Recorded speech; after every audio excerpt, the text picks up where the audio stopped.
Live. All right. Yes, it's Transformation Tuesday again.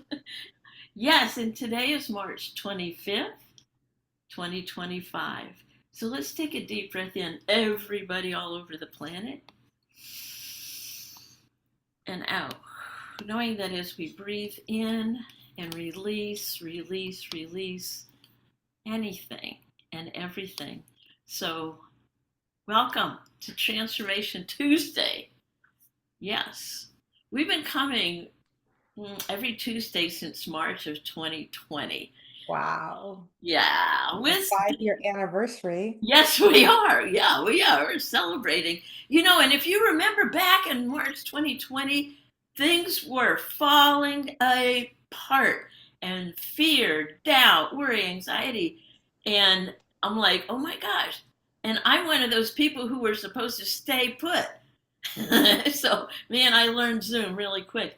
And so we've been connecting all over the world with different topics, with different transformation, where we're changing our thinking and changing our lives.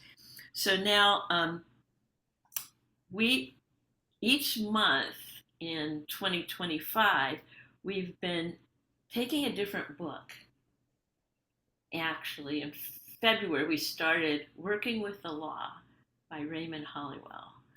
And I love that book. In fact, it's one of the programs that I teach in my Life Mastery Consultant. And I love getting other people's views and experiences with each law. So, Mm. really quick so far, we've studied the law of thinking, what you think about, you bring about, the law of supply, the law of attraction, the law of receiving, compensation, and today we're talking about one of my favorites, the law of non-resistance. Yeah, okay. So let me give you a little bit of an intro into what that might look like. What what what the bullet points that our guest speaker Donusia and I are going to talk about are something called what we resist persists. Another one is that really blows me away most of the time, refuse to argue and love your enemies. There's quite a few other little tidbits in that chapter. But before we get started, I am going to invite our guest speaker in, one of my fellow cheeseheads, Danu- Always and forever. yes, Donusia Lipinski. Yeah. So let me tell you a little bit about Donusia. So she's a sought after speaker nationally and internationally. And Donusia has delivered very impactful talks on lawyer well being, focusing on the transformative power of our thoughts and imagination and the art of designing a life that you truly love. Now, I love your journey, Donusia, from a teacher to auto worker and a 36-year career as an immigration lawyer. Get that, you guys, especially right now. 36 career as an immigration lawyer and her passion for advocacy. Mm. Yeah. Yeah. So, a profound turning point in Donusia's life came with the tragic loss of her 16-year-old son, Colin, followed by a series of other tragic losses. Now, that experience reshaped your path, deepening your commitment to helping others, discovering meaning and purpose in the face of advocacy. And boy, what a timely topic right now. Mm. Yeah. So, inspired by her son's, Colin's poignant mantra, death is more universal than life. Everyone dies, but not everyone lives. So, with that, I'm going to bring in Donusia. Come in and tell us a little bit about herself and why this particular topic and spiritual law is so important right now and to you. How's that? I love that. Well, first of all, Judy, thank you so much for the 5 years that you've been bringing people on to inspire them, to help them understand, to lift the vibration of the planet. Every Tuesday, like it's a spiritual calling, and I just really want to acknowledge that, and I honor you for doing that. So thank you. Yeah, no, it means a lot. So why when you invited me and said that the law of non-resistance, I thought, yes. And I'm going to share this. I don't think you're going to mind that I share this. It's really like, what do I think about it? But in the law of non-resistance, it's like what's happened is like how we hold it, right? What resists persists, right? We can either react or we can respond. So what people may not know is that I worked with Judy because she is a fellow cheesehead and she's an awesome coach. And I had her take me through the Dream Builder program, or the Life Mastery consultant program. And I've learned a few things about myself since then. But one of the things was that Judy shared with me at some point afterwards is that I was resistant. And I thought, what? And to the point that she thought about maybe not even continuing with me. And so I love that because it's an awareness piece, number one for me, right? That what you resist persists. And just to be open to the possibilities. I did an analysis a couple of days ago with this woman who does energy work, and she thought that was for sure that I was a brain skeptic, and that kind of explains the skepticism that I have in a lot of these programs. But why this is so important for me right now is that there's so much angst in the world right now, right? And people don't know what to do with their fear, their anger. And when I think about like what is the one thing that most people resist in life? Change. Change. Amen, sister. Like change, right? And why? Why do we resist change, right? And what do we do when we have the fear of change, right? And we sometimes think that if we fight against it, like it's going to go away. But that's not what happens when we have something that we don't love in our life. And so what we resist persists. And we all have circumstances, Judy and Carol, that happen in our lives that aren't our preference.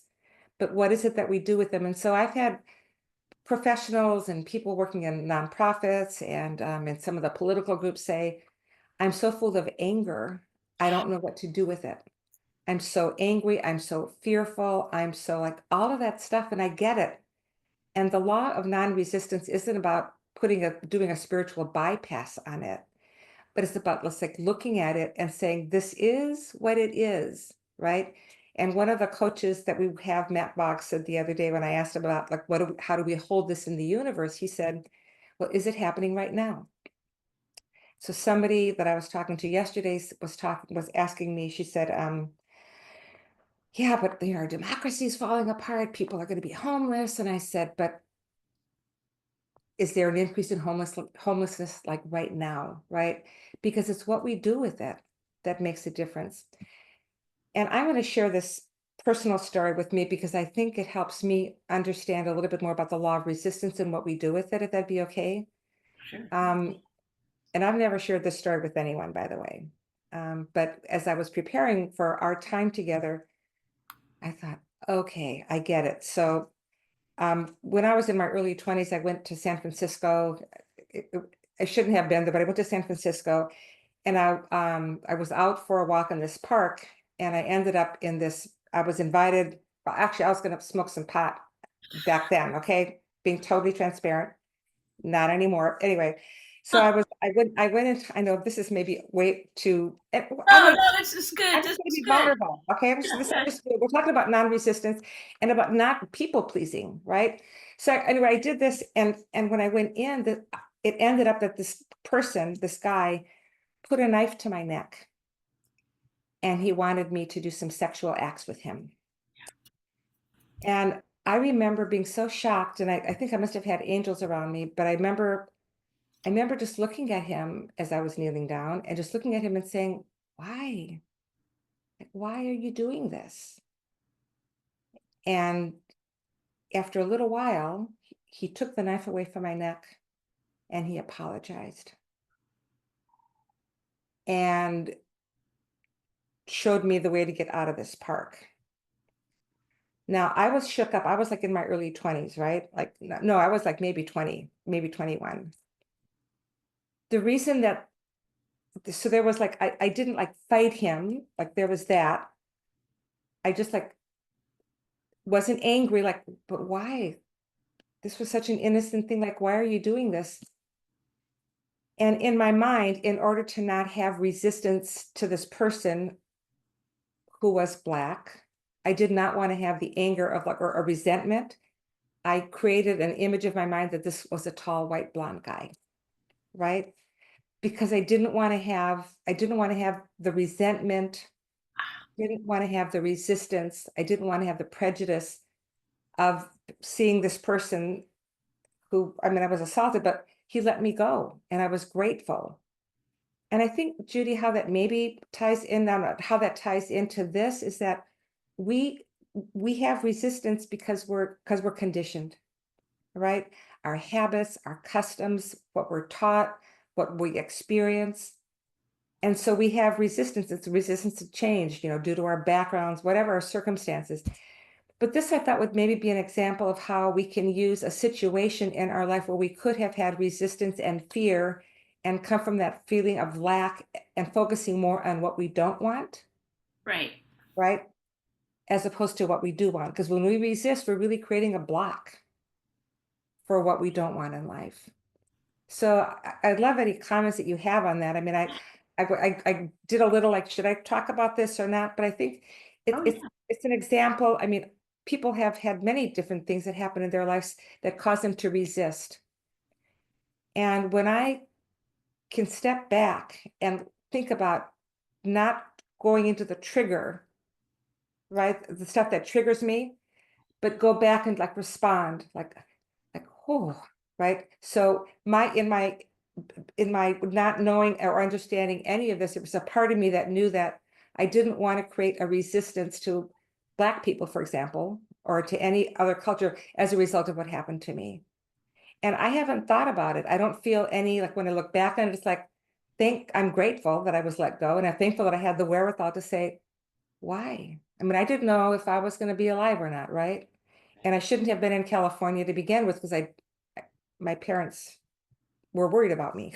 And so I was living in Wisconsin and all of a sudden I'm in, anyway, so that's another story, but I'd love to have like any feedback just about the law of resistance, like love your enemies, like you don't want to. One of the interesting things about the program with Bob Proctor and Mary, and Bob talked about reacting, like and I, one of our coaches too, is when there's a situation that's like a trauma, right there, to teach yourself to pause.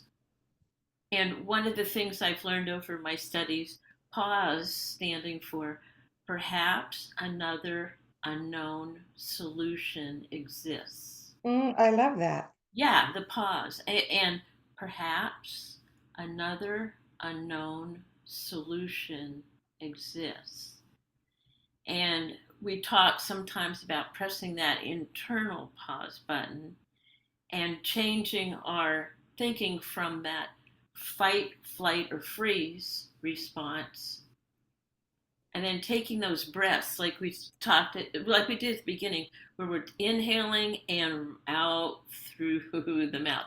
For me, it takes about 10 of those to come down. Even on the little things, I'm like, oh, okay, I'm pausing here. And then, and then that changes your brain up here to rest, digest, and create. In other words, it's from the response to anything, to situations. Now, the other thing that I'm I'm observing. Notice what we're noticing, as we talk about that all the time. That I'm noticing what I'm noticing. That when I go out there, which is outside my four walls, right? And I put myself in conversations or not,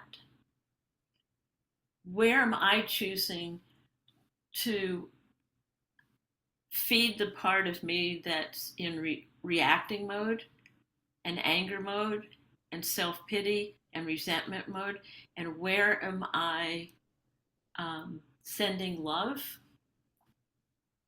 You know, yeah, and so it's constantly right now, not constantly as much as I can, reacting, and I can feel it in my body when I'm in that non-resistance. It's a tightening, and I'm just saying I can't afford to have a tightened body, and I want to live a little bit longer. But I know that that can cause disease. So I'm going to throw it back to you, like as far as that um, that last part. It's like how do the questioning is okay. What are some tools, practical tools that we can put out there? So the power of our words. Yes. I'm going to go to the power of our words. In talking with what's going on in the country now, in the world, and just it is even in everyday life, when we feed, what do we want to feed, right? With our words, because our words have power. We're all energy and we're all connected. And so our words have vibration, right? And so Mary asks in this chapter, um, so we haven't been very successful when we talk about having a war on drugs or a war on terror, right? And Mother Teresa said that if you invited her to go to a protest, she'd say no unless it was a peace rally, right? And so really paying attention to what our thoughts are and what do we want to feed? Do we want to feed the anger?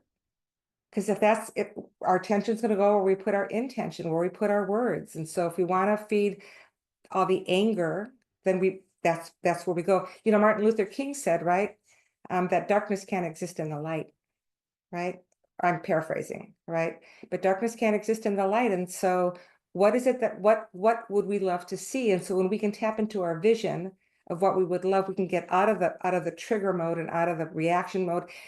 And it doesn't mean that we're going to do a spiritual bypass, because you have to feel what it is to heal. Otherwise, it just festers and it grows bigger, right? And we never really open up ourselves to prosperity, which is one of the things that they talk about in the law of non-resistance, the law of prosperity, opening yourself up. And you can't be very open, or you're not really opening yourself up if you're holding resentment and anger and um, and the fight or the flight and judgment and argument and arguing, and it doesn't happen. And so what is it that we want to feed, right? And so when we can, again, just taking that step back, I got to say this, I love that other example that Bob and Mary had talked about, Michael Beckwith, right? Being in a traffic jam, and he was like waiting, and he couldn't change the fact that the traffic was the traffic. I mean, you can't change that, but he could change the way that he responded to it. And I forget what he said when he said where he was, the laboratory of his soul, or whatever the concept, whatever the comment was. But like, we can't change whatever's happening in the moment. It is what it is, right?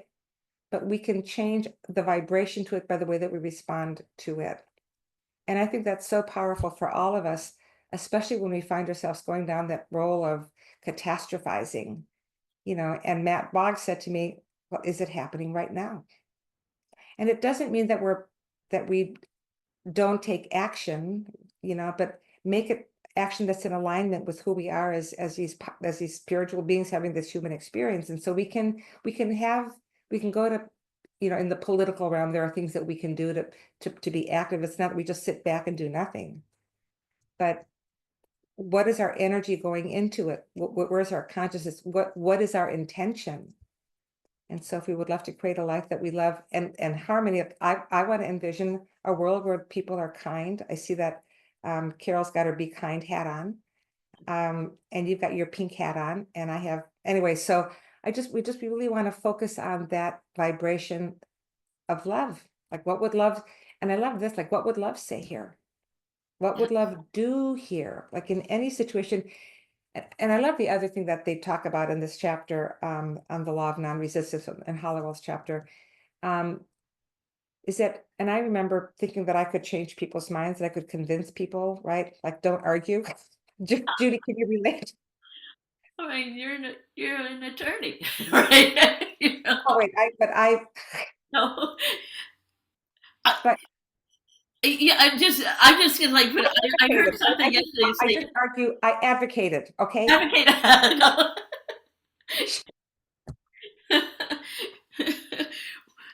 You know what? I heard something this Sunday about we're talking about labels, labeling people, labeling Mm, yourself, yeah. and here's this little quote. I don't even know who said it, but when we define, we confine. When we Mm, define ourselves, we're confining ourselves.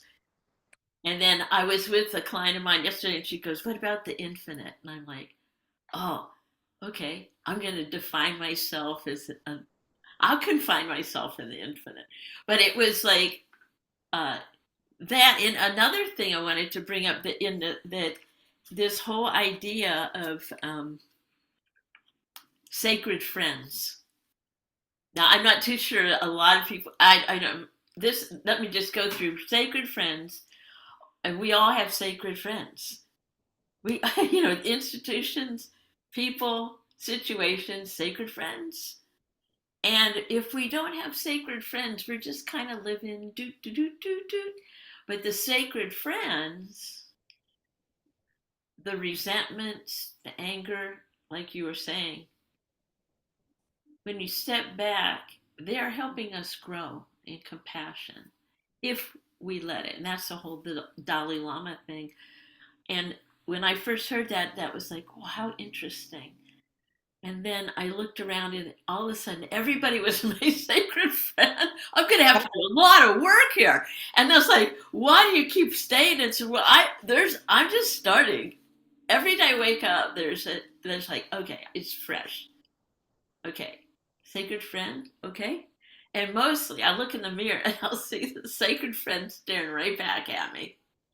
So and it's resisting the fact that I want to tell my sacred friend in the mirror all her flaws, right? right. Or I have I can fix them. Right. If they would just listen to me. So, but a sacred friend is somebody that you really have a hard time forgiving, right? Like you just like, right. And, Mary asked the Dalai Lama, right? What the sake that, and he defined, was it the Chinese government as a sacred friend, right? Because of all that had happened to him. It's like when you can't really, when you don't even know where to begin with that, it's like take it back. And the other thing that Kirsten Wells, our master of energy, says is that there's infinite wisdom in everything, right? I think I got that right, right? That there's infinite wisdom in everything. And so you look at what's happening and how all this stuff is bubbling up and it's bubbling up. And so again, what part do we have in that bubbling up? Are we going to, what monster do we want to feed? Do we want to feed the one of darkness and anger and hate? Like, I know I'm using words, but that's how people are feeling. Or do we want to feed the vision of what we would love and do what is ours to do? Um, so can I share one more story? Just Absolutely, sure. because. So I was talking to somebody, I went to a meeting last week. Um, And this woman said to me, because this is an example of how we're doing what we can do. So she comes up to me, and I met her back in the last administration before, anyway. And she was saying, Donisha, she said, I'm just such a bitch. I don't know if I can say bitch. She said that about herself. She said, no, can I use the word? Can I use the word here? Oh yeah, I think so. Okay, all right, okay. Yeah. She said, I am such a bitch. Like, oh, like I knew her from before. I never thought of her as a bitch. I said, I never thought of you as a bitch. She said, oh no, she said, I am. She said, I am a real bitch. I said, oh. And I said, so what do you want to be that? She said, no, she said, I am. I am just, I'm a real bitch. And then she said, but every day when I wake up, I have an intention to be kind to one person. So every day I find some way to be kind, at least one act of kindness. And I said, "Oh, so you're a kind bitch." And she said, "Mhm, yes." But I wanted to share that because in her kindness, that she's creating the vision, she's living, she's doing her part, right, in a way that she can. My sister loves gardening, and she says, "But I'm not," and she's also she's an amazing woman, but she said, "But I'm not doing what you're doing." I said, "Mary Jane, you love the earth. Mother Mother Nature, mother, it's like she needs people to love her. You honor her. You love to put your hands in the dirt and to see things grow." I said, "How beautiful is that? You're doing your part." Does that make sense? That by doing our part in different ways, you're doing it, Carol does it, all the Institute does it, like we do what we can with what is calling, with what's our purpose. I talked to a woman this morning, she said that her goal is to bring communities together. She has restaurants, she's, but I see that there's an opportunity here to bring communities together. I'm thinking, eh, all of these acts, and we don't maybe think about that. We think that we have to maybe be protesting, and I think that there's nothing wrong with having rallies, right? Rallies, as long as it's not anti, because every time that we say anti, we're putting the negative anti energy in there, like the war on terror, the war on drugs, the war on, and there can be all kinds of new permutations of that. But how can we, what can we say, what can we do to raise the vibration, to live from the vision of a world for me that has love? What would love do here? The words kindness and compassion, where empathy is a word to be admired as opposed to a word that is going to be banned. Just saying. Empathy. I'm saying it loud and clear. Empathy. I love it. I love it. Love One, empathy. one question. I wanted to bring this in. I've been asking this in the last couple months. So take a deep breath in. I have a closing quote, but yes. Oh, I know we're not quite there. Okay. Okay. Okay. So I'm driving down the highway, and there's a big billboard up there, and it's got your picture on it. And everybody going up and down that highway is going to see that as a message, your message on this big billboard. What what would it say? What is it saying? We're just about it's your message to the world on this big old highway here.